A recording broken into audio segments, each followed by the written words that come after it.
In this age of new normal, online is not your only option.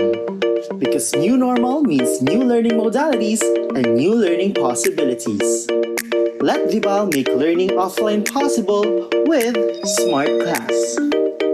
Smart Class contains pre-made daily modules sequenced according to DepEd's budgeted teaching and learning calendar. Each module has a specific lesson duration and has day markers to guide parents and teachers in the asynchronous learning of learners. Inside the modules available in Smart Class, you will find the following elements. First, learning competencies are identified in the module openers. Kickstarters are available to test students' prior knowledge on the subject matter. This set of activities, found at the beginning of each lesson, may also serve as motivational activities. Parents of preschool to grade 2 students will also find notes to parents which contain tips and pointers on how they can guide their child while learning at home. Redefine your students' learning experience with the integration of augmented reality technology into images and illustrations available in Smart Class, making learning more interactive and exciting. At the end of each module, Long Quiz is also available to assess students' understanding of the lesson.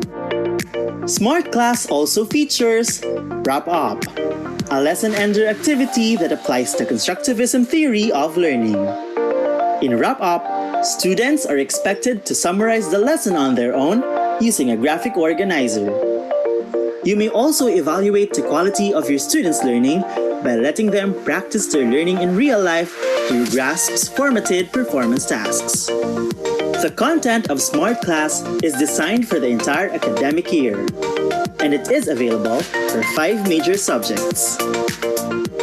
All aligned with DepEd's K-12 curriculum and covers the most essential learning competencies prescribed by DepEd. Secure your own copy of Smart Class before classes open. Contact marketing@vibalgroup.com to know more.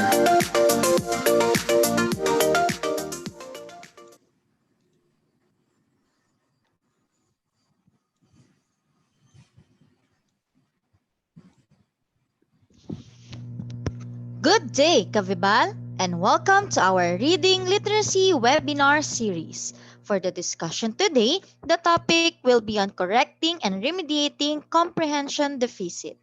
Before we begin, take note of the following reminders. Make sure you are registered to the webinar to have your e-certificate of participation.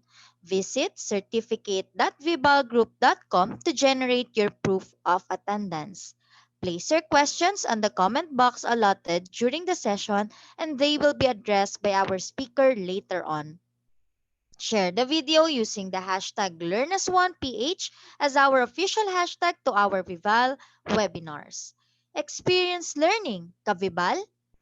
And now, to proceed with our webinar this afternoon, it is my pleasure to introduce to you our distinguished speaker today. He is a consultant and evaluator for K-12 Philippine Basic Education.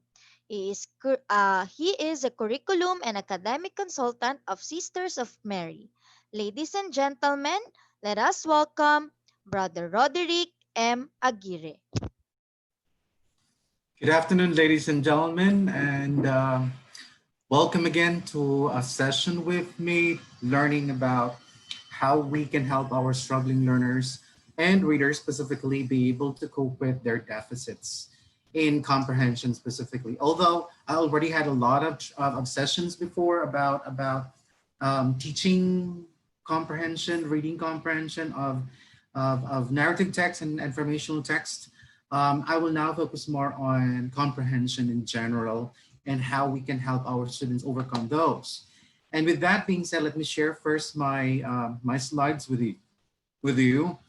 And I would like to remind everyone that if you would like a copy of my handouts of the presentations I've been using the previous weeks, and previous topics in my webinars, you just do not hesitate to request from my moderators a PDF copy of my presentations. And with that, let's now focus on our attention to my slide.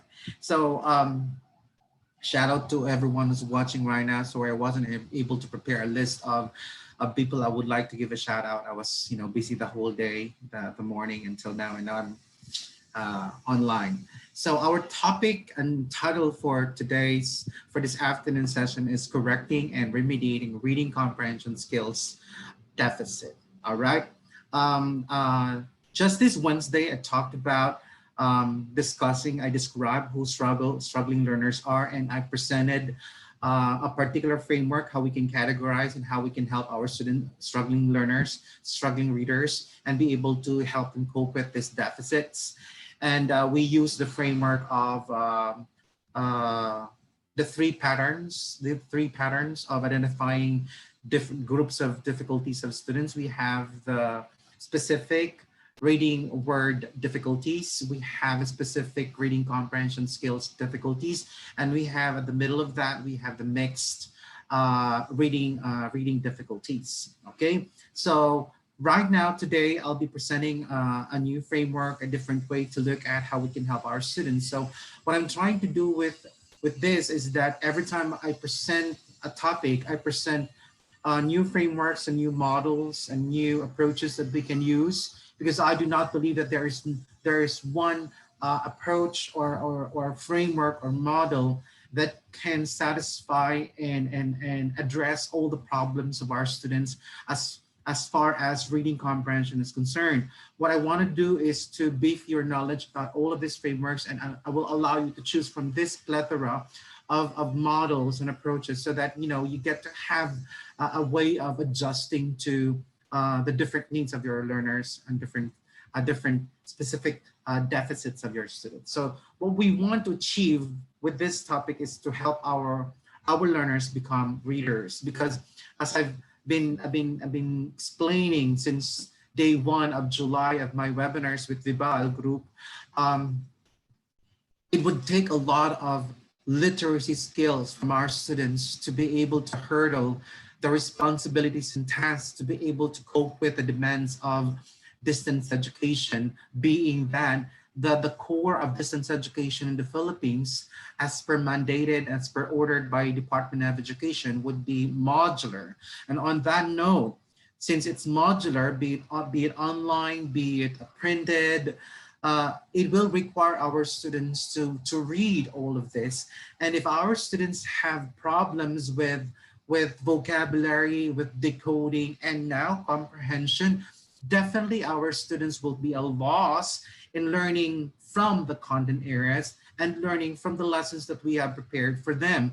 And it becomes more of a frustrating situation, not just for learners, but also a frustrating situation for all our teachers to have, one way or the other, have put out a lot of effort to finish and make sure that the modules and the distance education learning materials are at par with, quote unquote, the needs of the learners out there learning at home. And so to this afternoon, we're going to discuss some of those points, how we can overcome such, problems that we can see, well, definitely we can see now. So as we go through our discussion, I will again bust some common myths and misconceptions about uh, teaching students comprehension and remediating comprehension skills among our students. And we'll proceed to discussion. I identified 4 questions that we are going to answer so that we will be able to help our students with comprehension deficits. One, the first question would be, what is language comprehension? I would like us to understand that language and language comprehension per se has a huge interplay and influence on how students will be able to understand what they are reading, no matter what reading material they are reading, be it for science, mathematics, or for the language subjects. So we need to understand that. Then number 2 would be, what are essential reading comprehension skills? We need to identify which of those reading comprehension skills specifically where our students may have struggled so much, and by identifying where the point where it caused breakdown of comprehension among our students, then we will be able to identify ways how we can help our students cope with this breakdowns. Now, the problem there is that it will require our teachers to do a lot of testing and feedbacking to our students, and that we're going to discuss later on. And then next would be third question: what causes reading comprehension difficulties? We need to see, are these situations that we are identifying as probable causes or possible causes of reading difficulties present environment and situation at home? And if it's present there at home, did we create a checklist for us to be able to identify that are these problems existing in our homes, and thereby giving us an idea that our students may possibly encounter a lot of problems along the way as they go through the modular distance education mode of learning. And then the last question would be, how do we correct and remediate reading comprehension deficits? I will give you frameworks, specific frameworks, not necessarily strategies, but more of a framework, how you can adjust to it. And then I can now just refer you back to some of the webinars and topics that I have specifically talked about strategies and techniques and home practical ways how we can help our students overcome such identified deficit. And then we'll have our open foruming, and then we'll provide you, and I'll provide you with some conclusions and implications and challenges for you to take on as part of your takeaways from my session this afternoon. Let's begin. So let's now have our introduction and mostly identifying myths about reading comprehension. So these are some of the common myths, all right, about reading comprehension. Number one, learning to read is a natural process. No, it is not as natural as breathing. It is not as natural as your muscles growing as you go through your physical development from birth to infancyhood to toddlerhood to early childhood to late childhood to no, it doesn't work that way. Like any other skill, reading should be seen as a skill, and like any other skills, they need to be explicitly taught, explicitly practiced until such time that our students are able to incorporate these skills into their own schema or their own mental processing, and thereby become skilled at that. All right. So we do not hope that our students, by listening to the teacher or attending classes every day, online or modular, they will eventually be able to find ways to learn to teach themselves how to read. No, it is taught explicitly. Next, common myths about reading comprehension. Weekly vocabulary lists are effective. A lot of practices of teachers out there would be, to incorporate, 5 words a day or 5 words a week. But common that I've been hearing a lot from teachers would be 5 words a day. Now, a lot of research shows that it's good for vocabulary development, but since vocabulary development and eventually for comprehension, if the 5 words that you are introducing to our students are the key words that will be used in the comprehension of any lesson that they're going to take part that day. But if these words are isolated words and they do not make sense, does not lend helping students understand the lessons that day or for that week, then the vocabulary that you're giving to your students are nothing and will be forgotten by your students. These are some of the practices of, of students learning English as a foreign language, that they keep on memorizing words, eventually hoping that they will memorize these words. And then when they are conversing with other people, they will be able to recall the words and help them, be articulate, but it doesn't work that way. We need to situate learning of vocabulary in the context of what they are learning, okay? So it is not, the effectiveness of vocabulary list learning depends on how you situate it in the context of the lesson. Next would be readers who are behind should master literal comprehension before inferential comprehension. It doesn't follow that way. Although in the instructional design, the way we're going to organize our materials should be from easy to difficult, or in a way that our students will be able to understand by presenting easy information first to going towards more difficult information. Like in the curriculum, it was designed in such a way that we provide our students with easy skills, the basic skills, moving towards higher forms of skills that are compounded based on the base skills that they have learned in the early grades. But for the readers, students who are struggling, it is very important for us to tap first their emotions. So we will start with not literal, but basically applied, like asking questions like, what did you understand about the selection? Did you like it? Which, why did you like it? So we start with what they feel, because what we want to do with struggling readers is to boost their self-confidence and self-esteem. Because as we explained in my previous webinars, that our students who are struggling, it is not just because of they lack the skills, it's because of lack of confidence of them of what they can do. And because they have not acquired yet those skills, all the more that they see themselves as are not capable of doing and applying that kind of skill. So we need to start where they are by emotionally helping them connect with the lesson and be able to focus on the acquisition and learning of the skill. Next would be number 4. Questions to aid comprehension must come from the teacher or the textbooks. We have been going through education that most questions to aid comprehension should always come from the teacher, the guide questions, and questions would come from the textbooks.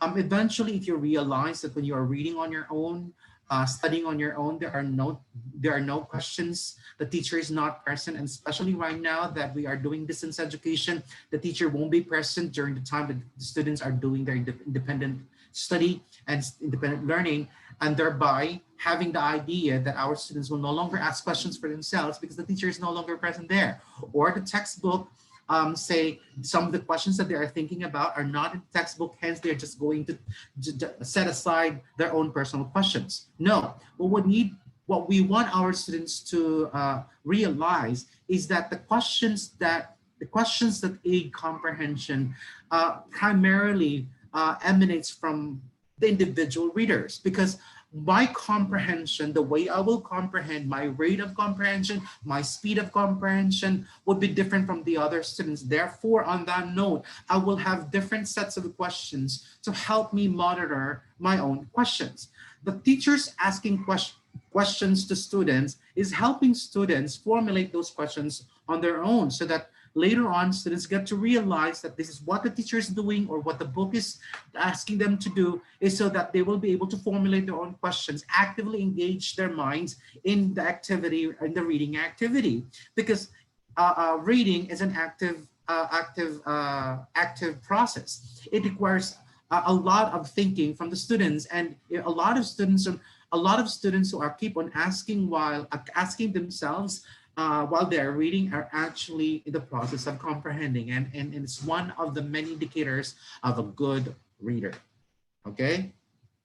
Number 5 myth would be real comprehension is a matter of finding the author's exact meaning. That is a myth, because since the author is not present, we will not be able to get exactly the meaning, or the meaning that the author wants us to get. What we can do is at least find proof that our comprehension or understanding of a particular lesson or selection is somewhat correct, because of the proof, or because of the examples that you provide, or the teacher provides, or the book provides, to help us, understand that how we understood it is actually what it should be. But saying that's 100% exact meaning from the author, that cannot be, unless you are the author of the book. But on the basis where the author, the ones who read and study their own book, there are instances where even if they wrote the book, when they start reading it, it feels like they have a different understanding of different understanding of how they are reading the book that they wrote. Ganun po ang sitwasyon na yan. And finally, the 6th common myths about reading comprehension is that good readers do not need guidance in effective reading and studying. No, even if our students are good readers, it does not connote automatically that they have good study habits or good sets of learning strategies. So even if they are good readers, there are a lot of students out there who are good readers. They have, because of family intervention, tutors, and probably because of the teachers themselves aiding the students to become good readers. But the point there is that attacking a lot of materials would require learning styles and learning strategies, and and we need to equip our students that. So that means even if our students are already good readers, say they're already in high school, that doesn't mean that we're going to leave them on their own. We still have to provide them with certain guidance. It could be through graphical presentations or certain guide questions that they need to follow, or an open-ended activity that they can accomplish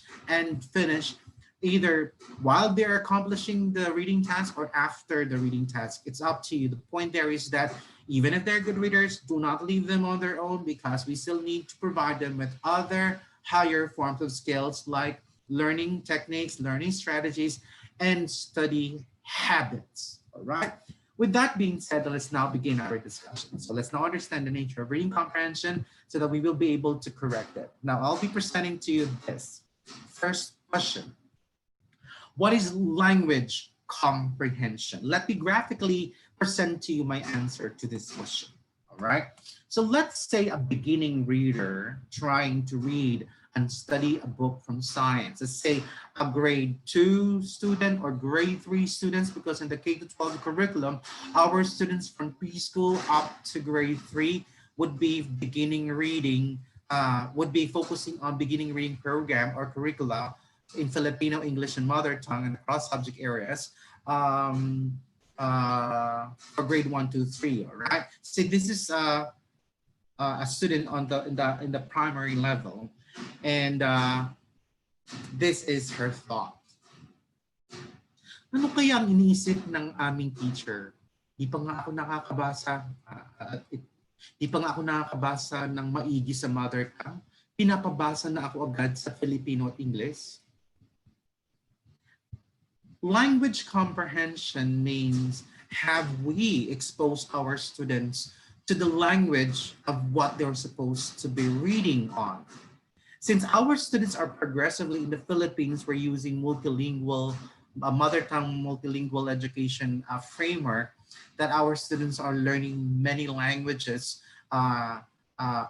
from one language to another through a transition design. The point there is that, have we identified whether our students have reached a certain proficiency level, literacy level of one language, and it's easy for them to transfer the skills to the other language. So sa ganitong sitwasyon po, kunwari ang alam pa lang ng bata ay nasa mother tongue pa lang siya. And then pumasok ang Filipino at saka English, di ba? And then meron siyang materialis agad sa Filipino na at sa English makabasa. Sabi dito, reading materials in Filipino and English. So ang kanyang utak po ay nasa mother tongue. Okay, nasa utak ang language of thought. The language of thought of the child is in mother tongue. Ang tingin niya sa mga words sa Filipino at sa English reading materials ay ganyan. It doesn't make sense. And then automatically teachers would say, especially in grade 2 and grade 3, non-readers sa mga estudyante namin sa Filipino at sa English. Definitely, because you have not yet taught the child or your students to decode in that language. Therefore, comprehension will not take place unless there are pictures. Unless there are pictures, unless there are audio materials to support that. The point is, ano bang tinuturo natin? Listening, viewing, o kaya reading? Now, if that's reading, then before we require our students to be able to comprehend the meaning or get meaning from what they're reading in English and Filipino. We need to understand, have they acquired a certain level of proficiency in the oral language of the material. If it's English, tingnan natin. Meron na bang level of oral proficiency of bata sa English na it's easy for them to transition from oral to written? Hindi, nandun pa lang siya sa mother tongue eh. Pinilit agad magkaroon ng Filipino. Tapos ipapasok ang English. Sir, meron naman pong one quarter gap. We're talking about 2 months. Do you think 2 months would be enough for students to have an oral language proficiency? It takes years, people. Tayo nga na mga adults na, We're still until now struggling to be proficient in the English language. Ako po na Bisaya, I'm still learning to be proficient in Filipino. And yet we expect so much of our early grade learners and readers to be so proficient. That's too much. So what happens then? Comprehension is out of the picture. Wala na siya. So what do we do now? So it is very important for us in language comprehension that whatever language that we want our students to be able to read in whatever reading material for that matter, that would be for English or Filipino or for any science and mathematics, we provide our students ample opportunity to acquire proficient level in the oral language first and foremost. Now, when I say oral language, we're talking about exposure to listening to the language and speaking the language. A lot of research, especially on oracy, showed great potential for students who have been exposed, have thorough exposure, various opportunities to be exposed to use the language for reading, in listening and speaking. If we have provided our students with sufficient enough exposure for them to acquire a certain proficiency level of the use of the oral language, listening and speaking, it will be easy for them and for the teacher to transition those skills into print. So that would be transitioning oral codes to print codes. Okay? So yun lang po ang explanation ko po dyan. Okay, naulit lang po yung slide. All right? So that's how we see language comprehension. So let me now answer in words the importance of language comprehension to reading comprehension. To read and understand text, a child needs to be able to understand the language. Before expecting a child to be able to read and understand a story, the question should be asked, could the child understand this story if it was read to her, him? Ibig sabihin, baka hindi pa maintindihan ng bata, hindi pa niya kayang magbasa na mag-isa sa print. Baka may kailangan pa siyang transition na mas kaya niya pag may naririnig siya na ibang taong binabasa at sumusunod siya kasi hindi pa siya fluent reader. Now, I know there are a lot of teachers out there that you know this already. Please do not bash me because there were comments saying, Sir, alam na namin po pinagsasabihin niyo, you're wasting our time. I'm okay with that. So kung alam niyo na po, don't deprive other viewers who are willing to listen to this information. Hindi ko po sinasabi na hindi niyo alam to. What I'm trying to say is that this is important for us to understand because the basic comprehension is that they know the language. But remember, what's happening out there is that we have been teaching our students language, but not teaching them the language because it will facilitate comprehension and literacy development. Nakalimutan kasi ang literacy eh. Importante lang ay magaling ang bata mag-Ingles, magaling ang bata mag-Filipino, magaling matatas. But then again, we've forgotten to transition their language skills towards literacy development and enhancement. Nawala na yung transition na yun. Right? So that's what I would like to focus on. Language comprehension, perhaps, why our students are not comprehending what they're reading. Because one, they have no comprehension of the language of the text or of the print. Okay? Thank you very much, Lipo Kugalet. So those who already know this information that I'm providing, please let that serve as a confirmation and affirmation that you know all of this, and then share it to others. Don't use that as something that you can use as to think that you're better than the other teachers. We're all teachers here, and then we are coming from different walks of life, and we have been trained differently. So we don't share the same knowledge. But I would always start with my mantra from my mentor, Dr. Tatlong-Hari, that knowledge, if not shared, it is nothing. And another mantra given to me by our spiritual director, saying that knowledge should make us humble. It should not make us proud of what we can do. It makes us humble because the more we know, the more we get to realize that we know less.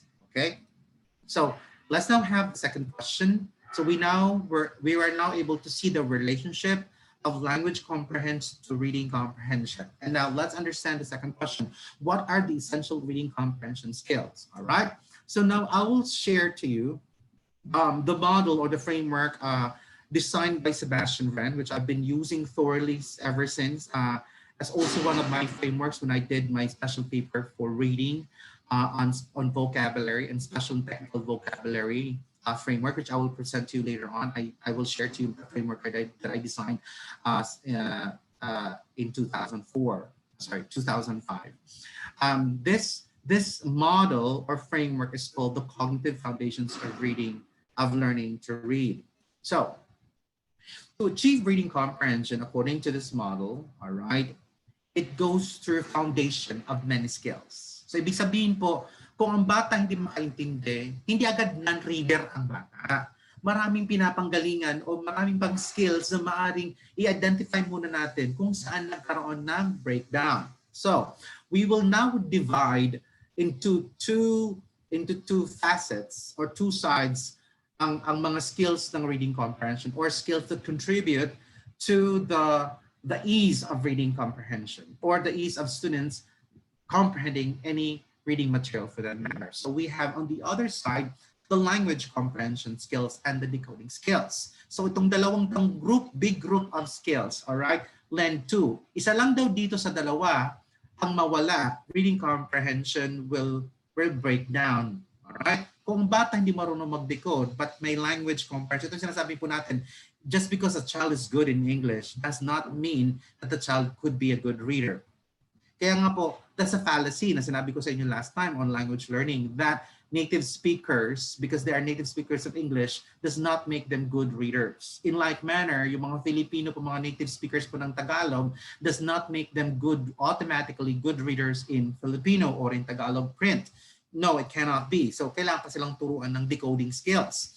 Kahit may language comprehension sila, kung wala silang decoding skills, comprehension will still back down. Or the other way around. Even if students have been taught thoroughly, explicitly decoding skills, and yet they don't have language comprehension in a sense that they lack the use of this language in different contexts and different situations, still comprehension will back down. So these two groups of skills work together to help our students be able to comprehend the materials that they're supposed to understand. And therefore, on that note, when we develop our distance learning, distance education materials for our students for distance learning, we need to consider is the language and its context and the examples of the examples for which the language is being used are familiar and relevant to the experience of our students. Eh baka hindi sila makarelate sa language at saka situations na binibigay natin sa mga bata.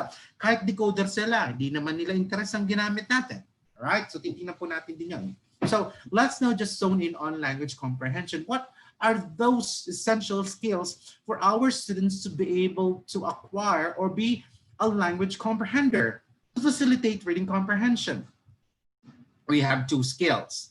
And the first skill we need to help our students with, which basically would begin at home from a research showed that language comprehension happens even inside the womb of the mother. Therefore, ganun katagal na po ang background knowledge. So dapat daw nagsisimula yan sa bahay. In fact, nagsisimula sa nanay nang nasa loob pa lang ang mga bata sa tiyan nila. Ang tawag daw po natin doon ay background knowledge. Alright? Okay? So that means this is how our students being exposed to the use of the language of the community. Kung mother tongue yan, hindi mother tongue kanyang exposure sa language, kaya madali po niyang maintindihan, makipag-converse in the mother tongue.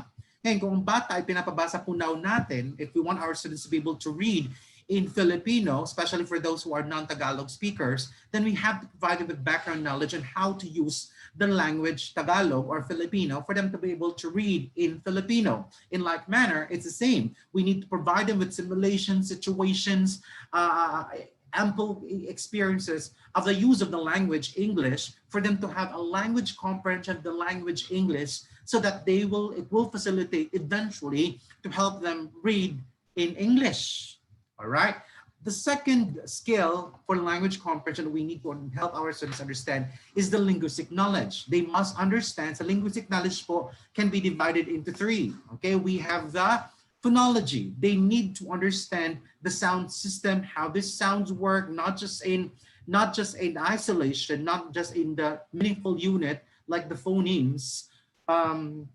We should also contextualize that in word level, because sounds, if it's not taught in a meaningful context, hindi yan magkakaroon ng comprehension. What we want is meaning kaya comprehension So sounds in isolation is not a good instruction, explicit instruction for our students. We teach them these sounds for them in the context of a word with a particular meaning, all right? Or what we call as patterns of words. Later on, I will show to you the framework on how to teach sounds with the context of vocabulary, or in the context of lexical development or vocabulary development. Another one will be syntax. Students get to know that certain words function something in a sentence as a subject and so on and so forth. So tinuturo natin yan. So ibig sabihin, hindi pa rin tinuturo lang natin sa batang grammar just for the sake of for them to learn the language. No, we are teaching them grammar so that it will facilitate comprehension. All right. Let me give you an example, say in oral emphasis. Say the statement is, tingnan natin kung magbabago po ang meaning sa syntax, kung mag-iba po ang aking semantics, ang focus ng semantics ko. Like, Maria went to the market. Okay, yan po ang ating syntax. The phonology, we can just focus on Maria, starting the content words, Maria went to the market. Okay, then semantics po natin. Semantic 1. Maria went to the market. Semantics 2. Maria went to the market. Semantics 3. Maria went to the market. May pagbabago ba ng meaning ng semantics ko on the way I orally delivered the sentences? Yes, because the first sentence semantically I delivered as Maria went to the market. And now I'm now asking my listeners to focus on who went to the market. But my second semantics would be Maria went to the market. And now I'm now making my listeners focus on what she did. All right, or in the action. And then on my second semantics would be Maria went to the market. Now I'm asking my students where did Maria go? Okay, or where did Maria go? The point here is that as teachers, we need to help our students understand that it is not just basically sentence construction, but it's also on the meaning, how we would like to express our meaning through sentences. That's why one concept or one meaning in our heads can be expressed in expressed in so many ways or so many sentences, right? Or a meaning can be expressed in many words. Now let's proceed to the other side of the reading comprehension, which is decoding, can be divided into two, the cipher knowledge and the lexical knowledge, all right? The cipher knowledge, for our students to be able to acquire cipher knowledge, they need to know phonemic awareness or phoneme awareness. That if there's the meaningful unit of sound in a word would carries with it the meaning, and if it's changed, will change meaning. A good example would be boy. Boy is different from toy. Boy and toy is different from coy.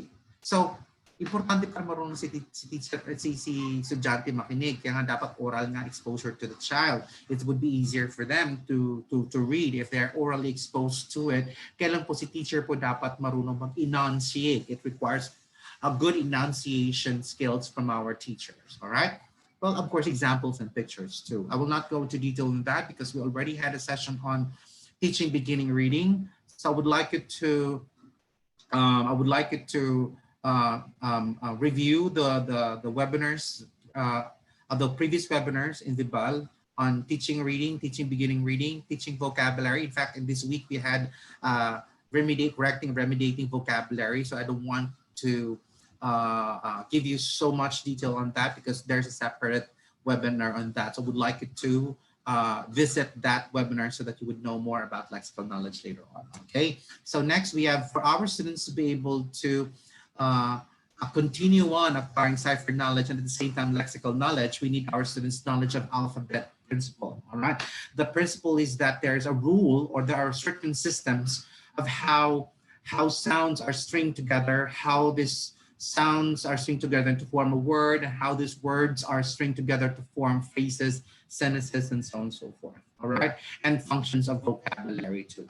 Okay, that sometimes even if they are considered as nouns, they can also function as adjectives. They can function as verbs later on. So mahirap po kung ang pagkakaturo daw natin ng mga words ay words are just categorized as nouns, verbs. No, words can function as nouns, verbs. Halimbawa, love. Love can function as a noun, but it can function also as a verb.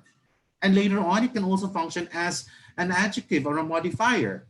So, kung ang pagkakaturo lang natin itong words na to, pilaster lang natin na nouns, hindi. Mabubuo din yan. Kaya may mga bata na yung, hala, bakit yung love ginawang verb dito? Hindi naman siya dapat verb kasi noun siya because nga pagkakaturo ay words have been specifically categorized into those types of words or categories of words. That we should not do that. It does not facilitate comprehension.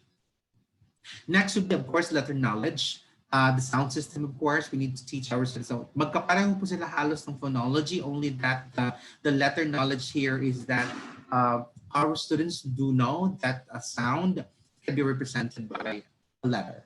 All right? So, especially for Filipino, although Filipino, sinasabi kung anong pagkakasulat siya, bye-bye, hindi, kung siya anong bye-bye, siya pagkakabigtas, hindi naman lahat ng salita sa Filipino. All right?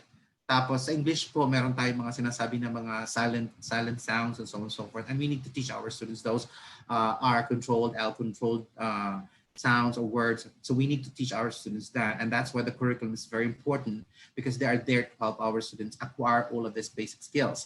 Then of course, concept about print. The concept about print help our students the idea that we get meaning from print. All right? That in like oral language, print language has meaning. Kung if oral language is used for exchange of meaning, sa print, ganun din po yun. That's why it's called concepts of print.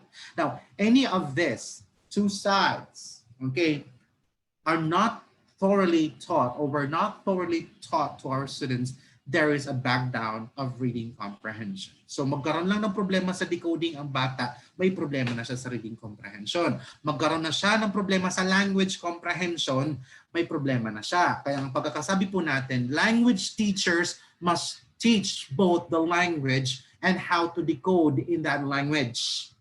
Eh nangyayari, puro lang tayo language, nakalimutan ang towards literacy. All right? Di pa ako galit ha, sinasabi ko lang po, this is another model. I presented another model last Wednesday. So those who have not watched my session on struggling learners and struggling readers, I presented two different models, the fluency model, and I have the three clusters of patterns of reading difficulties. You may want to review that. I also presented another comprehension model in teaching comprehension of narratives through plot.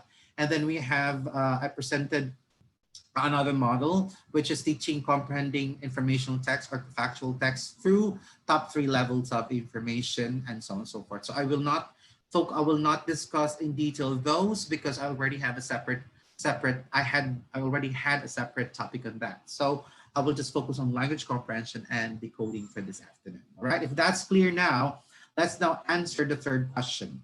What causes reading comprehension difficulties? So I'm urging teachers out there, remember that during my session on teaching reading comprehension across subject area, it requires certain level of literacy for our students. And since in distance education, we will be requiring our students to do a lot of reading, we need to identify if these situations or these possible causes of reading difficulties are present in the situation of our students at home. So I'm suggesting we have topics next week on checklists for us to know if our students and teachers are ready for the opening and classes. So I hope I will be one of those speakers who would present those. I think I am one of those speakers. Kasama sa checklist dapat ito ha. So let's now have cause number one. So it says, struggling readers may come from underprivileged literacy environments. Hindi po underprivileged socioeconomic status ang pinag-usapan natin dito. Ito po yung underprivileged literacy environments. Ito yung bahay na ang mga magulang walang oras na kausapin ang mga anak o ang mga adults na present sa bahay, ang lolo't lola, uncle, kung sino man ang nandun sa bahay, ay walang oras na tulungan ang anak o mga bata na sa pag-drawing, sa paggawa ng assignments, kausap. In fact, ang pinaka-basic po doon ay pag-usap, pakipag-usap. Kasi as I explained a while ago, language comprehension. The language comprehension experiences, especially on the beefing up of the background knowledge, is on the child's experience with interaction and socialization. And by this, our students get to have a certain level of proficiency in oral language. So sa bahay ay hindi masyadong kinakausap ang bata. Tapos walang gadget masyado, walang TV. Kung may TV naman, hindi man angkop sa level ng bata. So, struggling readers may come from underprivileged literacy environments leading to fewer oral language and emergent literacy skills and limited prior knowledge. So, dapat titingnan nyo doon. May mga checklist kayo dapat kayo. Kayo po, ang mga sumusunod na mga gamit, ang mga sumusunod ay gamit na meron kami sa bahay. Una, radyo, TV, coloring books, pencil. So you need to identify all of those. Otherwise, hindi nyo makikita na ay kahit ano palang gawa ng magandang materyales ang binibigay ko, wala naman talagang support sa bahay. So susunod doon, ang mga sumusunod ay mga gawain namin sa bahay o mga suportang binibigay ng pamilya sa akin. Una, kinakausap ng magulang ang anak bago matulog, bago kumain. So magbigay ka ng mga sitwasyon doon. I think Bernhardt, if you could Google Bernhardt, and then I forgot the other one. They came up with an emergent literacy checklist. I also have a study on that, but I will look for my paper on it. May checklist po na mga literacy practices at home that helps our students be exposed to oral language and have sufficient background on literacy use of the target language. Okay po. Next cause would be struggling readers differ from skilled readers in their use of word knowledge while comprehending the text, as well as monitoring comprehension and fix-up strategies, period. They may fail to understand keywords and the way that sentences relate to one another. Ang problema dito po ay baka hindi po natin ang ating modules po papasok ngayon. Kung mga bata daw natin, ang mga estudyante natin ay they do not know how to monitor their own comprehension. So, pag gumawa daw tayo ng materials para sa mga bata at home, it must be organized in such a way that they will focus more on the most important information. Hindi kagaya ng mga textbooks natin dati na nandun lahat ang impormasyon, tas bahala niya kunin ang mga impormasyon. Hindi pwede. Dapat meron na siyang nakasummarize na para sa kanila para meron na silang time sa pag-comprehend. Hindi yung time para sa pagkuha ng impormasyon. So, I already had a session on memory skills development by graphical presentations. You may want again to review my presentation on that. That webinar, my topic on that webinar would help you come up with a material that utilizes graphical presentations that would help our students focus more on monitoring their comprehension and fix their misunderstanding or misperceptions of the lesson, because the materials have been modified in such a way that it facilitates understanding of the material, like numbering the paragraphs, highlighting the most important words in the paragraph, and so on and so forth. All right, use of colors and so on and so forth. All right, so that would be number 2. Third cause, the possible cause of reading difficulty would be, or comprehension difficulty problems would be, comprehension problems may also be due to difficulties in reading fluently. Readers lacking fluency spend excessive time decoding, leading to less short-term memory available for comprehension. This is exactly what's my topic this Wednesday, just this Wednesday. on struggling readers, you may want to review my session on that. That if our students have problem with fluency, how do we help them with that? So if our students have problem with, say, oral fluency, before reading fluency, these are the activities we can do, like read aloud. We have readers theater. We have refrain and so on and so forth, antiphonal. All of those have been I discussed during my session just this one. So you may want to review that.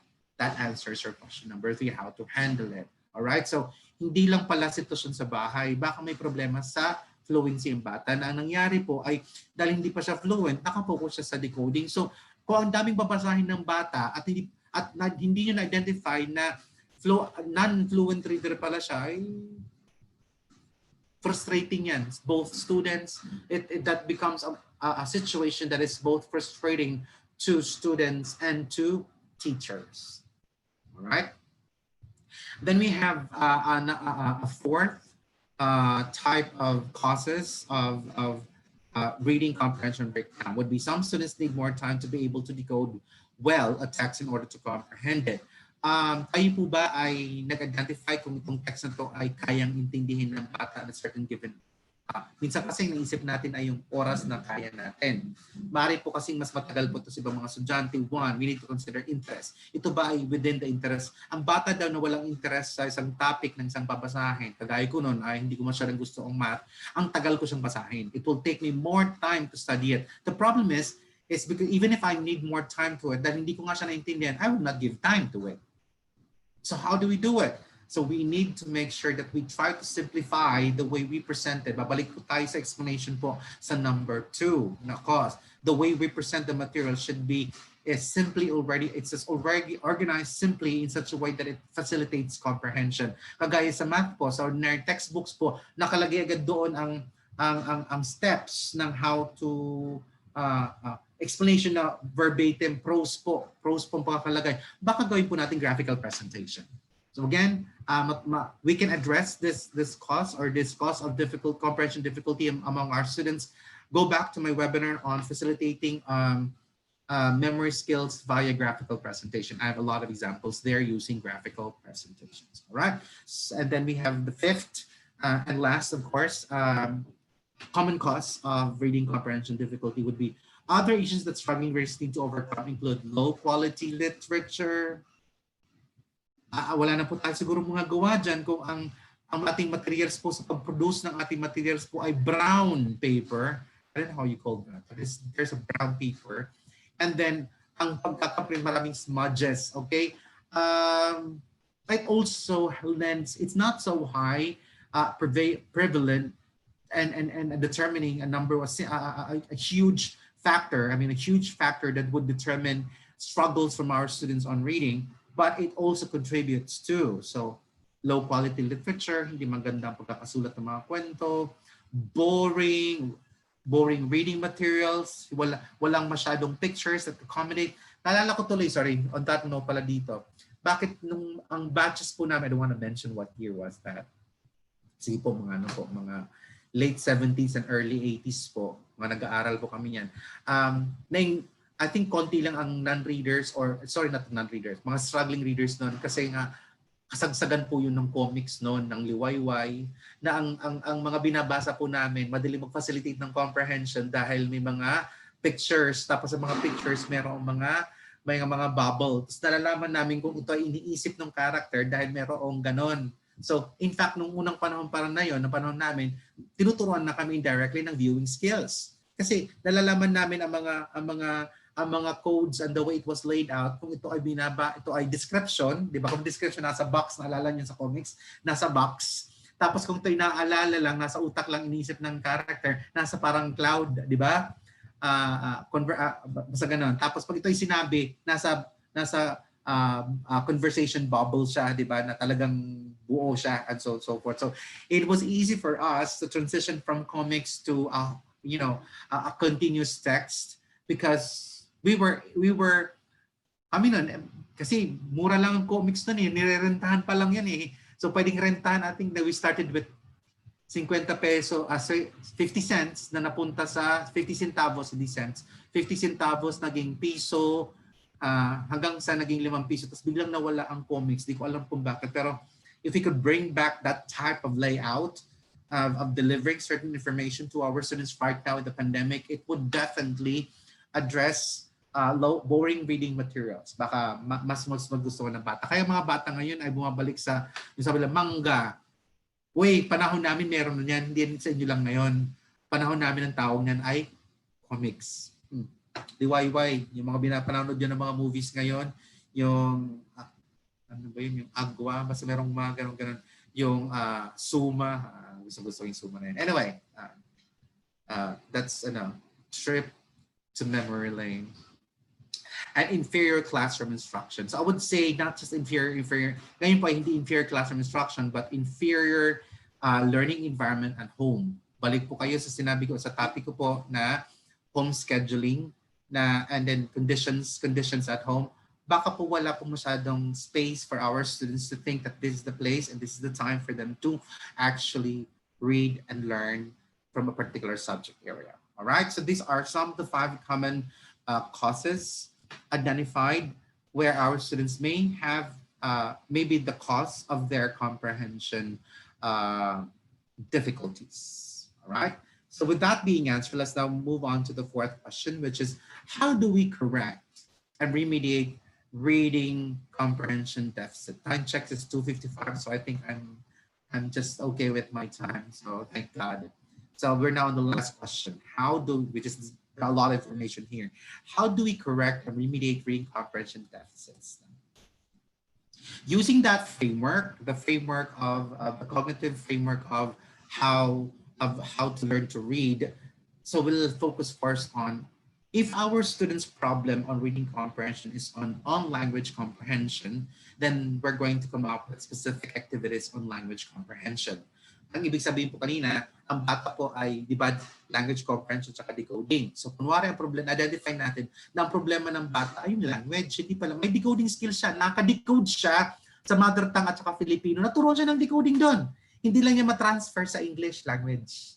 So, anong tuturuan natin? English language, turuan natin sila ng comprehension ng language ng English. Right? So, just to remind us again of what we discussed in the framework, the cognitive framework of how to learn to read, language comprehension is defined as or described as the ability to construct meaning of spoken language or language comprehension. Language comprehension requires a complex mix of different abilities, each somewhat dependent on the other. And we're talking about here background knowledge and we have linguistic knowledge. So, pag binigyan daw natin ng opportunity ang bata ng to be able to an experience to use the language, it helps our students acquire language comprehension. Kaya maganda ang mga activities na simulations, dramatizations, role playing, or better yet, listening to drum. Sorry ulit ha. Alam mo, magaling po akong makaintindi sa Filipino, pero hindi ako matatas magsalita talaga sa Filipino. It's because nung panahon namin, yung sa gabi, meron po kang pinapakinggan na sa DZMM, yung mga radyo drama, yung Gabi ng Laging, si Matar. So naiintindihan ko siya sa Filipino, but that's my background knowledge of the language Filipino. So I can read in Filipino, but may problema ako sa speaking because we didn't have an opportunity to speak in Filipino in Leyte kasi hindi naman yun ang ginagamit namin. Would use English or our mother tongue instead. So Filipino was seldomly used in the community. So if you don't have ample, that's what on language comprehension is telling us. If you don't have ample opportunity for our students to use language, the language orally, magkakaroon din po talaga, it would somehow cause difficulty for students to read in that language. So ano dapat ang gawin natin? Sir, naka-distance education nga kami. Wala na nga siyang conversation sa teacher masyado. Wala pa siyang conversation sa language niyan sa kanyang mga classmates. What do we do? Ito po yung sinasabi ko ever since pa. Maririndi na po kayo sa akin. Padalhan nyo nga niya ng audio. Okay? An audio that beefs up what they're reading or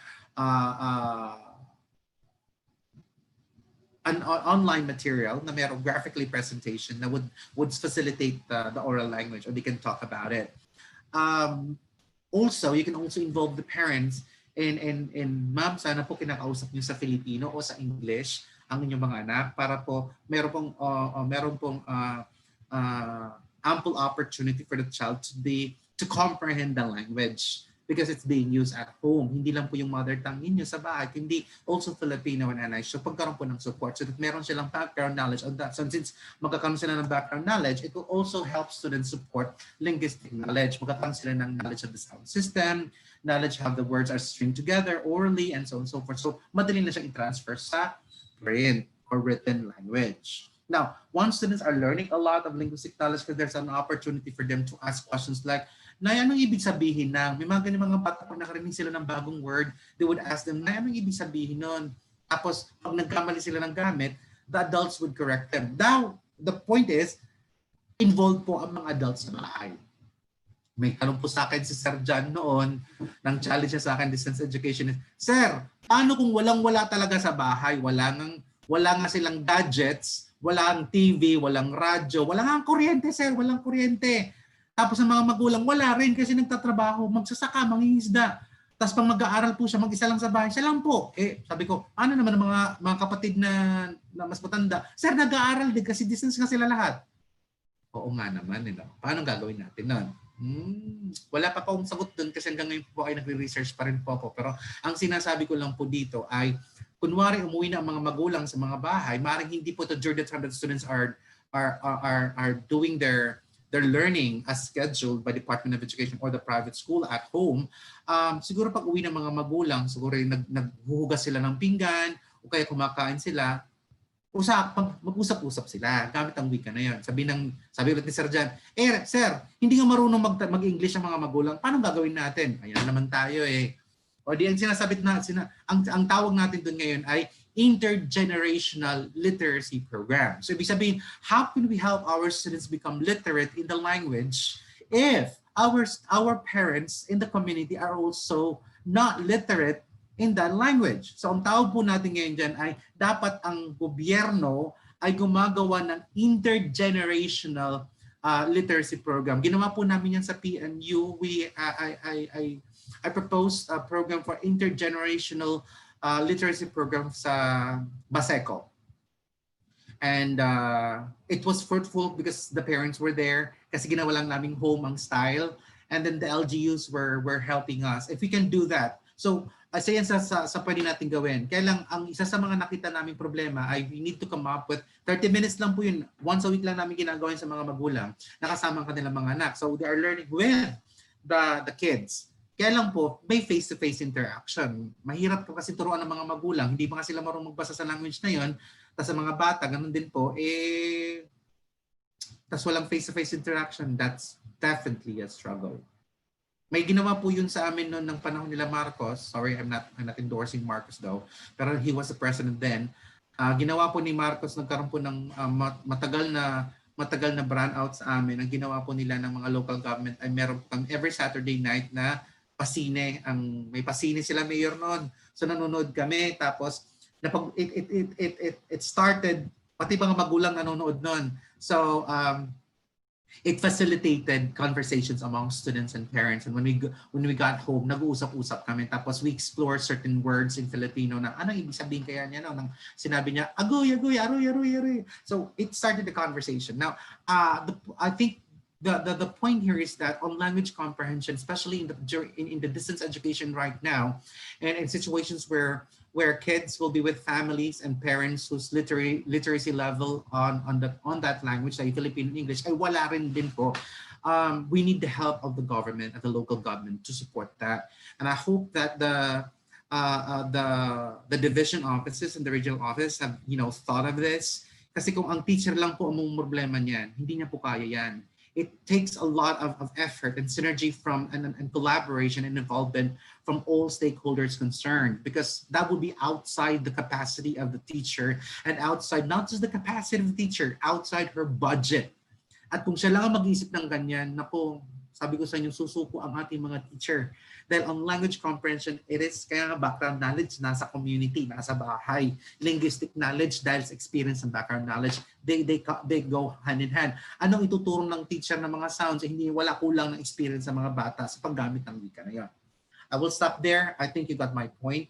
Let's proceed. So some of the examples that we can do for background knowledge is simulation, strips, and vicarious experience like watching television, or perhaps via audio, yung mga radyo na yan, yung sinasabi sa atin ng Department of Education that the local governments will now support us in coming up with this. Sana magkaroon po talaga ng local radio programs on drama or literacy programs in Filipino and in English, not just in mother tongue, to support the learning of language comprehension on those three languages, mother tongue, Filipino, and English.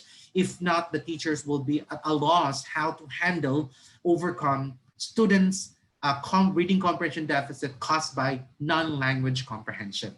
Okay, it's because they do not understand the language. Also would be watching television, as I've said, would be that if they cannot go out, because of MECQ, of the quarantine and lockdown. What we can do is to make our students safe at home would be a local and national television channel come up with educational that supports the learning of our students. But ang hirap na naman yun. Paano kung lahat ng grade levels, lahat ng subjects, paano nila gagawin yun? I suggest that mga pre-recorded po sana. Sir, wala nga pong television sa bahay ang mga bata. Wala po silang mga gadgets. Paano gagawin namin? Local government po. I think the local government should help the Department of Education identify these families that do not have and come up with creative ways how they can collectively put them in one place that is they are all safe and support the Department of Education or your private schools. Mga private schools siguro mayayaman ng mga pamilya, mga kliyente niyan. So, huwag na natin muna silang isipin. Just kidding.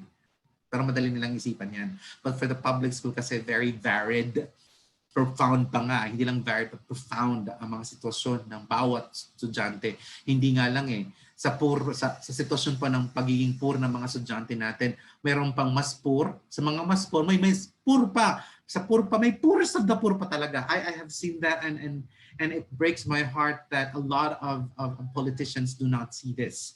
And what hurts me so much that the teachers who are always faced with this situation every day are at a loss kung paano gagawin nila. They do their most to be able to address these needs. Pero syempre, hindi naman sila ganun kagalingan, kulang ng budget, ang tao lang din naman sila. They cannot provide for everything. So, yun po masasabi ko, involvement of all stakeholders, especially the local government. Next would be linguistic knowledge, constant and consistent use of the language in oral situation engagements, and ample oral language modeling at home on the use of phonology, the sound system. Kaya nga po na-propagate po na sa Bisaya, sorry, I have nothing against Bisaya po ko yung mga ang kagaya ng pera, naging pira, because mga allophones po yan sa kanila. I'd love to talk about allophones, pero nga para sa kanila sa pandinig, walang pinag-iba ang pera sa pira. Alright? So dahil yun lang naririnig ng mga batang lumalaki ang pera ay pira, so that's because they're exposed to that language, that model na yun din ang kanilang oral proficiency or oral production of the language. So I could say the mispronunciation of our students of certain words linguistically are because of the mispronunciation modeling of adults in their community, if not at home. Right? So what we want is an ample opportunity for them at home to be exposed to this language. Okay? Yung kaya niyan. Pwede naman po kasing pwede naman kung talagang may cellphone sila sa bahay, naglalaro sila, they may want to talk about that. Halimbawa, who are you texting right now? What are you talking about? Oh, do you miss your classmates? So what did you say? Kung sa English. O kung English naman, sinong chinachat mo naman dyan? Bakit? Ano ba sa Tagalog namimiss? Namimiss na lang din namimiss mo na ba sila? Anong sabi nila? Yeah, anything that could start a conversation, starting what they do, it could be the television. Sabi ko nga, kahit po yung nagaan lang sila, kumakain, sabi mo, could you please pass the rice? Could you please pour me water? Mga ganyan, mga functional statements po. All right. Next would be on cipher knowledge. Now, what are the causes of the, if our students problem with comprehension, reading comprehension would be on decoding, specifically on cipher knowledge. Let's now find out how we can help our students on that. So let's just, recall well how we define cipher knowledge during the time I discussed about the cognitive framework of learning to read. Cipher knowledge is the systematic relationships between written and spoken words are those that consistently relate to the units of the written word and the units of the spoken word. So ibig sabihin, if our students have, they're able to relate their oral language proficiency to the written word and vice versa. There's no interaction na, oo, naalala ko yun kasi yun ang sinasabi ko. It's easy for students to decode words because these words are the words that they use orally. So, dapat alam daw ni teacher na ito yung oral vocabulary ng bata, hindi sana gagamitin natin sa written or sa reading, sa pagtuturo ng reading. If a child learns the systematic relationships, she can recognize words she has never before encountered in print, but whose meaning she already knows from the course of language acquisition. So, ito yung sinasabi natin na one way or the other, natututo ng bata to understand unfamiliar words via context.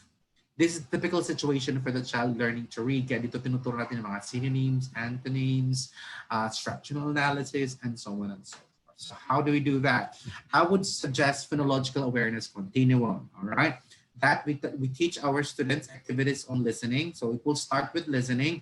Turuan muna ng bata mga listening. So listening. Yan. Tapos then syllable awareness. What are the words that have those syllables? Halimbawa, mango, okay, mangga kung sa Filipino. Instead of, just saying mangga, let them, physically respond to it. Mangga. Magkaiba po ang mangga. Dapat kung ano ang clapping, kung ano po kakabigas, ganun din daw dapat ang clapping. Mangga. Mango. Hindi. Mango. So mali na po ang pronunciation because nagsyllable ka nga counting pero you did not follow the proper accentuation and the speed. So masisira po din ang magkiba kasi ang mangga sa mangga, sa buhay, di ba? So dapat alam po natin yung not just syllable awareness but the syllable awareness within the context of meaning. Pupunta po tayo sa rhyme awareness, sorting initial and final sounds, then onset and rhyme segmentation, then alphabet knowledge. There are specific activities for that though. I'd love to talk about those, but again, meron na po tayong training nagkaroon na po tayo ng webinar on teaching beginning reading, and I don't wanna replicate that. But if you want kung meron po kayong mga specific request, dapat isa-isa. Dapat meron po tayong phonological awareness teaching through listening. Isa-isayin natin yan. Isang topic ang listening, isang topic ang syllable awareness, isang topic ang rhyme awareness, isang topic ang sorting initial finals, and so on and so forth. What I'm trying to say here is that if our students have problems with cipher knowledge, our students have problems with all of this, or groups of this phonological awareness sub-skills. You have listening, syllable awareness, rhyme awareness, sorting initial and final sounds, onset, rhyme segmentation, alphabet knowledge, right? Okay. Now, if our students have problems with decoding, there's a high possibility that our students also have problems with their vocabulary. Okay, and since they have problems with their vocabulary, it will also facilitate hindrance on reading comprehension, on their reading comprehension. So, as we defined lexical knowledge a while ago, is that vocabulary can be defined as all the words known and used by a particular person. Ibig sabihin, ito ang kanyang mga sets of vocabulary, but it could be of two types: productive or achieve, and receptive or receive. Ibig sabihin, the vocabulary or the words that students know or individuals know can be categorized into two. You have the receptive vocabulary and the expressive vocabulary. Not all of your receptive vocabulary are transferred to an active state for expression or expressive vocabulary. So there are words that you understand when you listen or when you read, but they are not part of your vocabulary. Sometimes you know the meaning of tantamount to, but during your speaking and in your presentations, you do not use the word tantamount to. You say, it's just likened to. But alam niyo na halos parehas lang naman yun. Okay? But every often it has been observed that there is no flawless division maybe to productive knowledge, also known as achieve, and receptive knowledge, also known as receive. It has been observed that a person's receptive vocabulary is larger than productive vocabulary. Mas marami po ang nasa receptive. Mas maraming vocabulary ang tao na naiintindihan niya sa pakikinig, sa pagbasa, at sa panonood. So this is my framework. Let me present to you now my framework that I conceptualized during my special paper on reading way back in 2005, which I've been using when I facilitate modules development, especially at the Sisters of Mary. We have vocabulary development enhancement framework. That's yours truly. And then we have categories. We have two categories of two groups of vocabulary. We have the receptive vocabulary, that the words that we have in our heads through that we acquired through listening, through reading, and through viewing are part of our what we call as our mental vocabulary. And from this mental vocabulary, as often as we engage in oral conversations, oral activities using the language, some of this receptive vocabulary become part of our expressive vocabulary that we use orally, and words that we use in written. That's why a lot of my colleagues tell me that I use highfalutin words for my explanation. I said, that's not highfalutin as far as I am concerned. That is part of my ordinary oral language or oral vocabulary. That means it is not part of your receptive vocabulary. Hence, it is highfalutin to you, but not to me. So wag mong sabing highfalutin ka. Ang isipin mo, those words are highfalutin to me. Nakuha po natin. So on that note, there's a huge possibility that the receptive vocabulary of the teacher or educator and their expressive vocabulary would somehow match. And when they write materials or develop materials, their expressive vocabulary is so high for the students. Yun po yung experience na nangyayari sa akin when I explain things to some of my colleagues. So as a material developer for reading material, we need to be mindful that probably the vocabulary we're using is within our level, but it may not be the level of our students. So it would also facilitate a breakdown of comprehension among our students. All right. So we go back again to readability tests, or if not, lexile testing. All right. I'm not going to mention kung saan kayo makakuha ng mga test na yun kasi Vibal and I probably later on will develop a lot of lexical leveled materials later on for reading to help our students. But at the moment, we're focused on webinars, but that would be a total different project later on perhaps. So that's expressive vocabulary. So as often as we use words and we practice words every day, and in our conference, that's why oral language or language comprehension is through ample opportunity for us to talk about it. So nadadagdagan palalo ang ating receptive vocabulary. All right. So the different types of our receptive vocabulary would be listening vocabulary. I just took icon radio for us to connote that it's listening. So as we are exposed to a lot of people using the language, be it Filipino, mother tongue, or English, nagkakaroon po tayo ng listening vocabulary. All right. And since that listening vocabulary is already part of our brain, and when we are taught how to read, we are now able to somehow transfer our listening vocabulary to reading if decoding has been taught well. Okay? Kung tinuro ng decoding daw, na madali na transfer ng bata ang kanyang konsepto ng vokabularyo o mga talasalitaan sa listening, sa reading. Ito po, sabi niya, bahay. Nasasabi niya bahay. Ang bahay po namin nandun sa dulo. Then pagbasa niya, sabi niya, bahay. Bahay. Kasi nga, part ng kanyang oral vocabulary. Nagkakaroon ng breakdown because some of the vocabulary that we use in reading are not yet part of the listening vocabulary of our students. Nasa receptive pa lang po tayo. Baka magkaroon within the receptive vocabulary, nagkakaroon ng background, nagkakaroon ng breakdown. So tayo mga teachers daw po, ang mga teachers na po, dapat magkakaroon po ng listahan ng mga salita na tinuturo sa mga bata. Tapos padagdag every grade level hanggang sa alam na natin na ano na ang bulk ng vocabulary ng mga bata. Kaya lang po mga estudyante, ang mga teachers po natin, they don't have enough time to monitor the vocabulary development of our students. Unlike nung panahon namin, sorry ulit sabihin ko lang mga panahon namin, ang aming mga libro kasi noon merong glossary at the end. Alala niyo yung mga ganun na kasabi ng teacher, yung mga naka-bold na mga letters dyan sa inyong mga libro, huwag niyo kong tatanong, kami ng mga English teachers namin nun.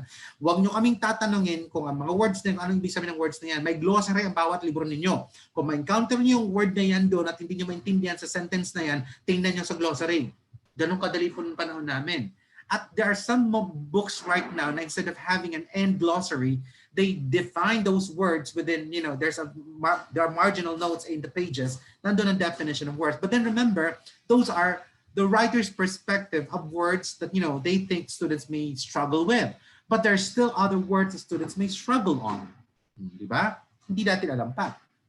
So, we try as much possible that we beef up the listening vocabulary of our students so that they can easily read them when they are taught decoding. And vice versa. The other words that they have not heard before, and when they read it, it becomes part of the listening vocabulary too. All right? And then the listening vocabulary and the reading vocabulary adds on to the viewing vocabulary of our students, and eventually also adds on to the reading vocabulary and to the listening vocabulary. So within the receptive vocabulary, listening vocabulary, reading vocabulary, viewing vocabulary, these are all sources of our receptive vocabulary. Ang dami-dami po talaga. So ibig sabihin, the more our students are exposed to oral language, oral and written language, and environmental print, so the more we enrich the receptive vocabulary. And the more the receptive vocabulary is enriched, it is better for us to help them to be expressive. What are those? So it's easy for them to talk about because they have the vocabulary to represent their ideas. A lot of our students are shy, not because shy of explaining their thoughts, not necessarily because they are not confident of what they can do or their oral language. It's because for lack of words. It's not because they do not understand what you said or what they have read. It's just that they lack the necessary vocabulary or speaking vocabulary. Hindi sila sanay na sabihin ng words na yun. Kaya they feel shy speaking up or, engaging in oral conversations. Next, if we could connect what they have listened to writing, then nakukonect natin ang receptive to vocabulary. And vice versa, listening to representing vocabulary, paggawa ng mga pamphlets, paggawa ng mga posters, and so on and so forth. Natutuwa tuloy ako ngayon, naalala ko nung sa Divine Word University. I was not really active academically, but I was just, okay. I realized that those activities before that there were, poster making and pamphlet making, then I was actually facilitating one way or the other. Probably our teachers were not really that explicitly concerned on the transfer of our receptive vocabulary to our speaking and writing and representing, but they did facilitate that. And if we can do that again to our students via distance education, that we have an online material via listening, and what we can ask them is to talk about it. Now, kung anong talking about it, siguro mag-create po tayo ng forum for our students online. If not online, kausapin nga natin sa mga magulang, dapat kausapin nila mga anak nila. And then writing activity, and then representing activity via, say, the creative use of the language via pamphlets, via videos, via other visual representations, and so on and so forth. We can also do that, reading, representing, speaking, anong binasa nila, pag-usapan nila, anong binasa nila, isulat nila, anong binasa nila, gawa sila ng representasyon to storyboards and so on and so forth. Or kung ano napanood nila, pag-usapan nila, kung ano ang kanilang napanood, write something about it, or represent it creatively. I created this framework so that ang mga bata po natin ay hindi listeners lang, hindi lang receptive. Marami po tayong mga estudyante na ang tatalino, pero dahil hindi nga nabigyan ng opportunity to talk, to write and represent, they remain just receptive. Matalino po sila, but they are just not expressive. And we don't want our students to remain as such. Otherwise, magkakaroon nga sila ng comprehension problem. So if we have an interplay, we come up with a balance of helping our students beef up the receptive vocabulary and do expressive vocabulary through ample opportunity with listening materials, reading materials, and view materials. Then when we allow our students to talk about it, write about it, and represent it creatively, then we have facilitated one way or the other language comprehension and decoding at the same time. Okay? I will not, hindi ko na po ito elaborate, please just go back to the webinar within the week. This week, I don't know what day was that, on correcting and remediating vocabulary deficits. Okay, just go on. Okay. And then on reading comprehension na po tayo. So, last na po ito dito.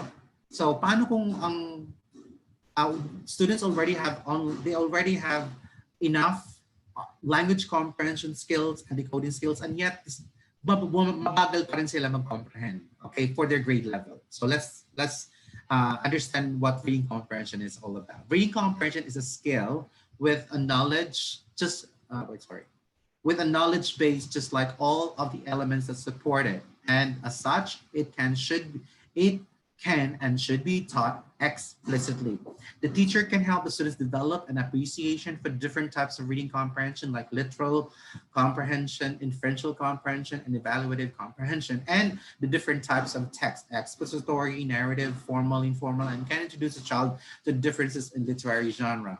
So in short, lahat ng definition na to ay na-explain ko po sa teaching comprehension of narrative text, teaching comprehension of expository text, teaching comprehension across subject areas. Marami pong nag-comment kasi sa akin doon, privately po, sinasabi na, Sir, yung explanation niyo po doon kasi mali, kasi nga hindi pa nga sila readers. No, when I talked about comprehending narrative text, information text, and across subject areas, I already assume my baseline was that they have language comprehension and they are decoders. Ngayon kung hindi sila decoders, that would fall nga itong sinasabi ko ngayon na dapat turuan muna sila ng decoding skills. Or go back to struggling students, let them be fluent first. Okay? So here are just, recall of what we discussed, of things that we need to teach our students. We need to allow our students specific strategy that the sets of skills of comprehending narrative text are not necessarily the same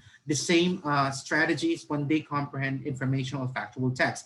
Because in narrative text, what they identify would be the problem, the conflict, the theme, the characters, the setting, the reaction, and the consequences, and the resolution, or basically the plot. And then for the characters, they need to identify who's the protagonist and the antagonist, and then you have the setting, the time, and the place. So magkaibang elemento. So kung magkaibang elemento po ng narrative sa factual, then it demands a different cognitive skills and reading skills for that matter to attack this type of text. Balik po tayo sa text types na pinag-usapan natin last week at saka just this Wednesday. Recall ko lang po. So I will not discuss this in detail. Please, those are just watching right now, please review my session on teaching comprehension of narrative text. Ito po, nandun po ang sagot dito kung paano natin turuan ng comprehension skills for narrative text. All right. Now, for understanding factual text, I discussed about top 3 levels of information. We need to help our students to scheme and scan for topic, for the main idea, and for the supporting details. Now, I discussed the strategies and specific skills, how to do this during my session on teaching comprehension of factual texts and teaching comprehension across subject areas. You may want to go back to that because I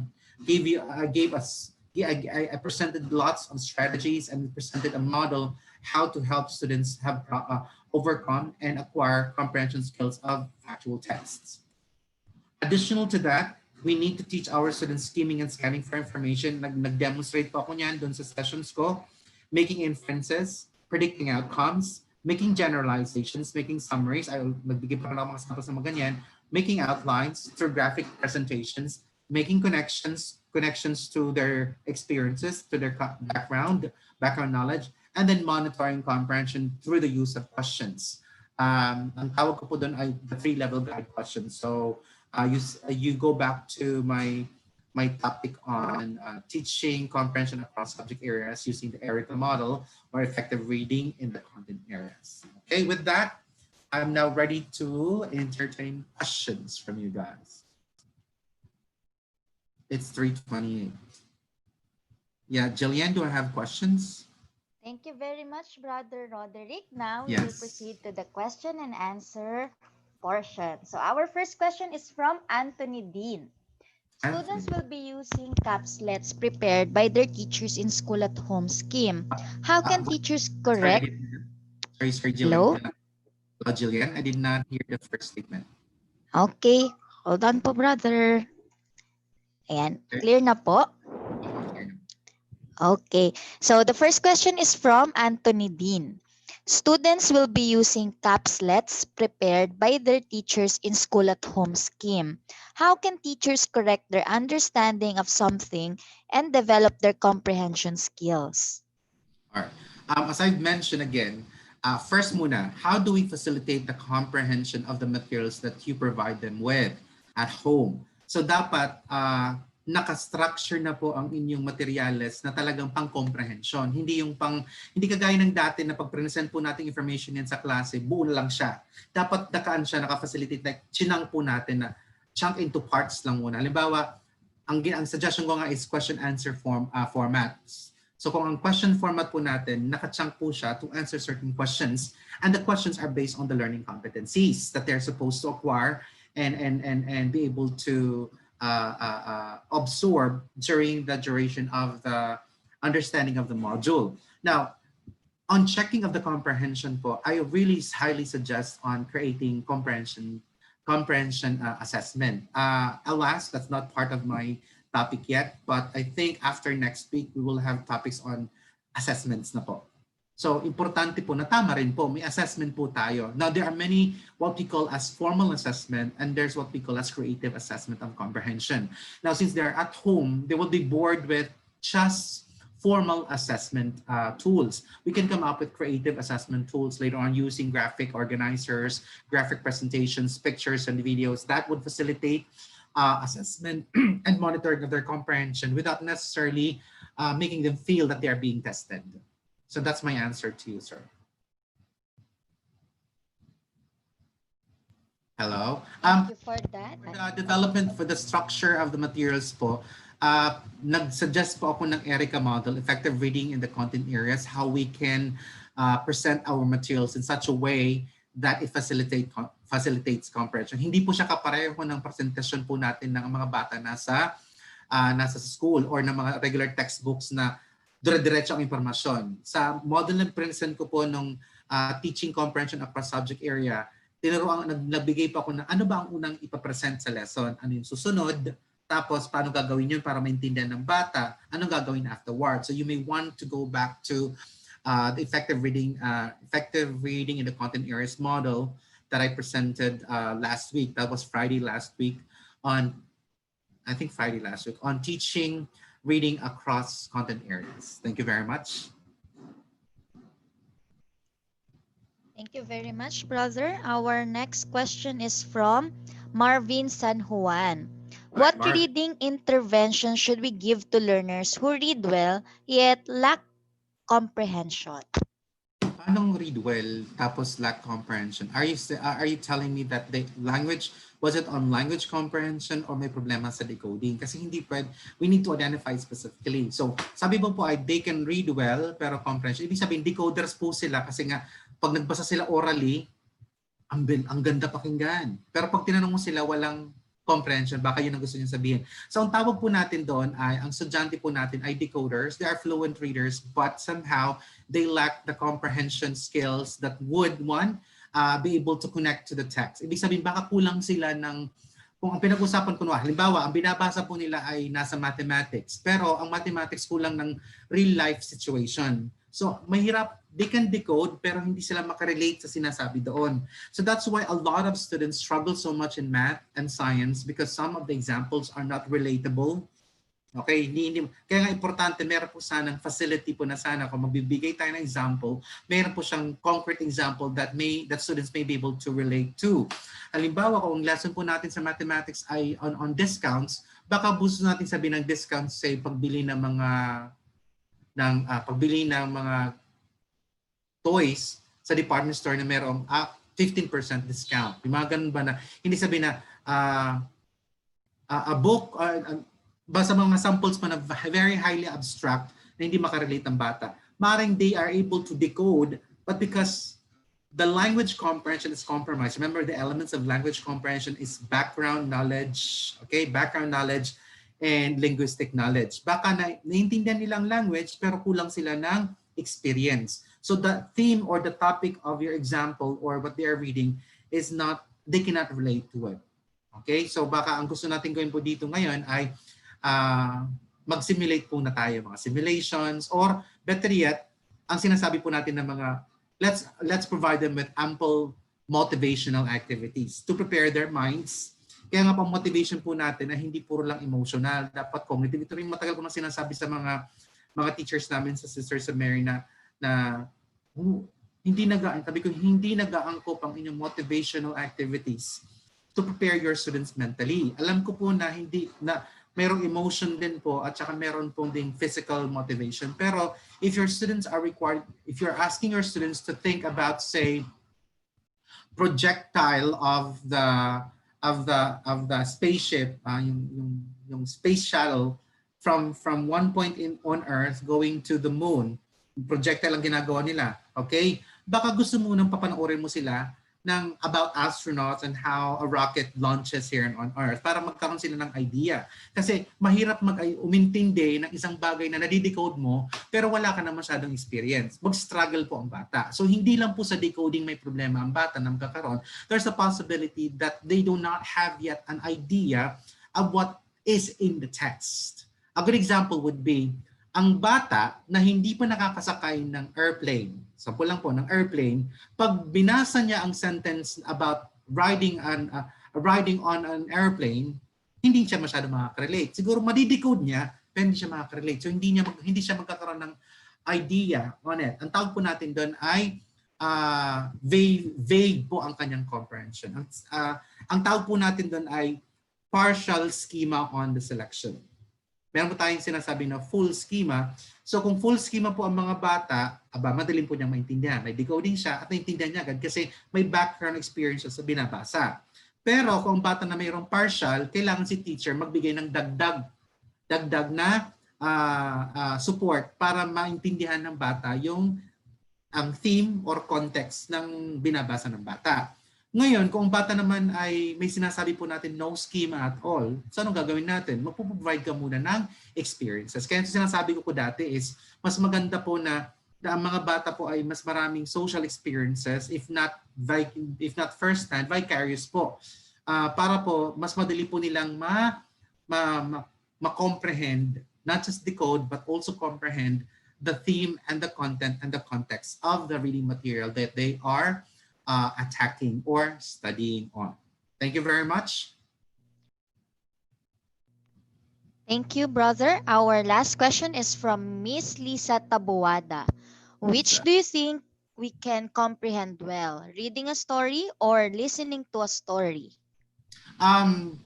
Depende po ulit sa bata po yun. Ang bata po na has reached a certain proficiency level on both oral and written, both po niya ma-comprehend. Pero ang bata na hindi pa nakaka-decode, hindi pa tinuruan ng decoding skills, phonics, phonemic awareness, alphabet knowledge, blending, phonics instruction through synthetic and analytic, yung mga ganun mga style na yon, I'd love to talk all of those. Kaya lang po meron na po tayong topic on those. But if you want me to talk about teaching decoding po sa mga bata, I would love that. Kasi yun po ang pinaka-basic decoding. Sir, turo mo kung paano magturo ng decoding kasi yun ang problema ng mga bata. Alright. So, ang mga bata na hindi pa nakaka-decode, through listening, through oral talaga, listening muna sila. Kasi kanina in-explain ko po kanina, the basis of language comprehension of a text is proficiency in the oral language. So, ang bata na magaling makinig, okay? So, it always starts with helping students have proficient listening skills on texts. It will start there. Yan po talaga ang baseline ng decoding. It's difficult for students to decode on a language that they have not been exposed to sufficiently in oral language, via listening, via viewing, yun po. So kailangan, kung tatanungin niyo po ako ulit ng, sir, ano pong unahin namin? Eh di unahin niyo po muna ang listening bago reading. Okay? Thank you very much. That's all the questions we have for now. Any last reminders to our viewers for today, brother? Definitely, but I just wrote it down so that, there's no more misconceptions. Just, you'll know exactly, definitely. But my challenge to you. So these will be your takeaways. Hopefully this will be your takeaways for my session this afternoon. So skills and meaning should never be separated. Even if you teach, sabi ko nga, if you're teaching them language comprehension, if you're teaching them language, syntax, grammar, and so on and so forth, or decoding, please relate that to meaning. You do not isolate skills from meaning. You are teaching on language comprehension and decoding because it will facilitate literacy development, or to be specific, reading comprehension. So instructional techniques that help children understand and use the alphabetic code should be applied hand in hand with those that guide students in reading comprehension and thoughtful response to literature and the effective use of the writing process. Ibig sabihin po, hindi pwedeng na decoding ka lang ang tinuturo mo pero wala kang language comprehension stud. So they go together. If you are teaching them the decoding, dapat i-connect mo agad sa language comprehension. Okay? Hindi pwedeng decoding lang ako ngayon. Hindi. Konektado po sila. You cannot separate one from the other. That's why isa silang pyramid. Okay? Sabi nga na Cherry's pyramid. Okay? Next we have sorry. That was a bad joke. Next would be, that's gonna die a few seconds from now. Next would be, instruction is systematic. So dapat alam natin ang pagkakasunod-sunod. So I'm highly suggesting the cognitive framework for learning to read. Unahin niyo muna ang concept about print kung sa decoding kayo, and then phonemic awareness. So tingnan niyo po anong pinaka-baseline, paakyat po tayo. So kung ituturo mo to, dapat may comprehension. Palaging baba, angat, baba, angat, baba, angat. So you have a selection for them to comprehend, but you want to focus more on, say, directionality, left to right, top to bottom, capitalization. So kahit nagpo-focus ka ng details, dapat meron pa rin comprehending a certain text. Pero starting po tayo sa listening, then transitioning it to reading. That's why it's systematic and planned. Deliberate in application. Go back again to my framework on receptive and then and hindi lang puro receptive. Dapat may expression. So pagkatapos basahin ng bata, give an opportunity for them to talk about, write about it, and then creatively represent it. This does not mean a rigid progression of one size fits all teaching. Ibig sabihin po na ang progression po, ang pace ng progression ng ganitong design from one student to another would be the same. Hindi po, may mas mabagal pa po. Kasi nga, explanation kanina, ang bata na kahit magaling sa decoding, kung kulang ng schema, kulang ng experiences po, mas mababagal pa rin po siya. So, hindi lang po yung skills sa decoding yung tinitingnan po natin. Maano po yung kanyang experiences sa bahay at saka experiences sa community. Kaya ang bata na halos nasa bahay na hindi pinapalabas ng mga magulang, walang interaction masyado, talagang bahay lang para safe ang bata, medyo kulang po siya ng background knowledge. So, magkakaroon po ng breakdown din sa kanyang comprehension. Next would be, so again, you have to orient the parents too. All right. Next would be intensive instruction on any particular skill or strategy should be based on need. So, ibig sabihin, dapat na-identify muna natin kung anong pangailangan ng bata, saan sila mahina, then we have explicit teaching on those. Next, thus intensity will vary both with individuals and groups. Okay, so again, balik ulit tayo sa needs ng bata. So very importante, talaga ng English na yan. It's very important for us to do diagnosis. And hopefully after next week, when we continue on reading and literacy series of seminars, next week po magpo-focus lang po tayo sa opening of classes. Pabalik po tayo sa pupunta po tayo sa diagnosis. Alright? Kasi para ma-continue po natin. Sir, nagpaparemediate na po kayo pero hindi nyo kami tinuruan kung paano mag-diagnose. You have a point. Okay? And finally, my last words would be there is no substitute for ongoing documentation. Sinasabi ko ng assessment and diagnosis po yan, and monitoring of learning to determine the order in which skills should be addressed and the level of intensity required to help a child or group of children succeed in a particular area of identified problem. The use of running records and analysis of invented spelling serve this purpose well. So, kung matutuloy po yung ating session on diagnosis of literacy skills of our students, siguro doon po ako magtuturo ng paano po gawin ng running records, paano po mag-construct ng mga simple reading literacy assessment sa inyong mga classrooms, sa inyong mga bahay para sa paggamit ng mga bata. Then I will try to give you I'll provide you with how we can use MISCU analysis in diagnosing specific problems of our students. With that, thank you very much for obliging me and listening to me And thank you for those who appreciate the information that I provide them with. I know that we don't have enough time, that you want me to elaborate more on those. But if you want me to single out on the certain topic that I talked this afternoon, you may want to suggest that to our team so that we can aptly address those. And for those who have just watched and said that I know that already, kudos to you. That means it's an affirmation that you've been doing things appropriately and correctly, but that does not make you better teacher than the other teachers. It just make you more knowledgeable, but not better teacher. But I'm suggesting, since you know those, you may want to share that to your other teachers, and so that we can work together in helping and addressing the needs of our students. With that, thank you very much, and have a good day, and have a happy weekend ahead of you. Thank you. There we have it. On behalf of Vibal Group Incorporated, I would like to thank our speaker for today for this very eye-opening and insightful learning session. It is an honor to have you with us today, brother. And to all our Kavibal viewers, all thanks to you for your continuous patronage to our daily learning session. Muli, maraming salamat at magandang araw sa ating lahat.